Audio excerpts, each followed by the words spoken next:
వాళ్ళు ఎవరో మీరే అనుకోండి, చెప్పాల్సిన అవసరం.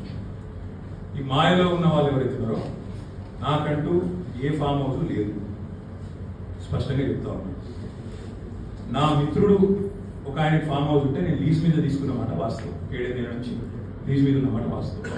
ఒకవేళ అది ఎఫ్డిఎల్లోనో బఫర్లోనో ఉంటే నా మిత్రుడికి నేను చెప్తా, దగ్గర ఉండే అవసరం అయితే నేను కూడా పోయి, ఇక్కడ నేను లీజ్ మీద కాబట్టి అక్కడే ఉండి నేను దగ్గర ఉండి కూలగొట్టించి వస్తాను. ఒకవేళ నేను ఏమైనా తప్పు ఉంటే ఎఫ్డిఏలో బఫర్లో ఉంటే నేనే దగ్గర ఉండి కూలగొట్టించి వస్తాను.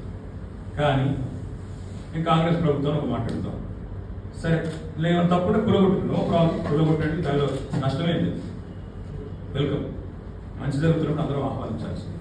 కానీ నేరుగా అక్కడి నుంచి బయలుదేరి నాతో పాటు రండి మంత్రులు, పెద్ద పెద్ద కాంగ్రెస్ లీడర్లు, ఎఫ్టీఎల్లలో బఫర్లలో కట్టిన రాజభవనాలు నేను కూడా తీసుకొని మీ అందరూ కలిసిపోతారు. నాతో పాటు మీరు కూడా రండి మీడియా, నేను దగ్గర నుండి తీసుకొని పోతాను. నిన్న మొన్నటి నుంచి నేను కూడా చూస్తా ఉన్నా సోషల్ మీడియాలో ఎట్లా బ్రహ్మాండంగా జూమ్లు పెట్టి మరీ తీసినాను. గూగుల్ ఎర్త్తో, అది గూగుల్ మ్యాప్స్ ఏందో కానీ చాలా చక్కగా పెద్ద పెద్ద కాంగ్రెస్ నాయకులు పేరు చెప్పంటారా, రెవెన్యూ మంత్రి గారు పొంగులేటి శ్రీనివాసరెడ్డి గారు, తర్వాత కేవీపీ రామచంద్రరావు గారు, ఆ తర్వాత పట్నం మహేందర్ రెడ్డి గారు ఎఫ్టీఎల్లో, తర్వాత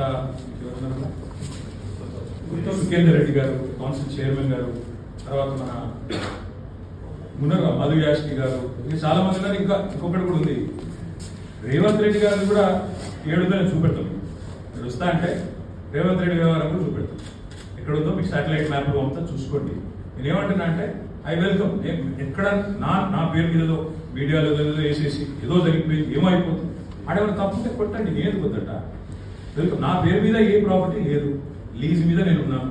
మా ఫ్రెండ్ నాకు తిట్టుకుంటాడు కావచ్చు ఈ మాట చెప్పినందుకు, ఇంతెందుకు మాట్లాడేవారు ఆయన జీవితాంతం తిట్టాడు కావచ్చు, పర్వాలేదు. నేను తప్పు జరిగితే దాన్ని కూర్చోడంలో నేను దగ్గర ఉండి సహకరిస్తాను. ఆడికెళ్ళి అట్లే కలిసిపోదాం. అదే హైడ్రానో అమీబానో ఏదో ఉంది, దాన్ని తీసుకొని ఆడికెళ్ళి పోదాం. పోయి సీదా మనం పొంగులేటి శ్రీనివాసరెడ్డి గారితో మొదలు పెడదాం. మంత్రి గారు కదా, వాళ్ళ తమ్ముడు కూడా అక్కడే ఉన్నాడు ఎఫ్టీఎల్లో. కూలబడతాం, చలో ఒకటే రోజు మనందరం ప్రజలకు పారదర్శకంగా ముందు నిలబడదాం. మీరు మేము, నాకు ఎలాంటి ఇబ్బంది లేదు, ఎలాంటి అభ్యంతరం లేదు. They want to take some action.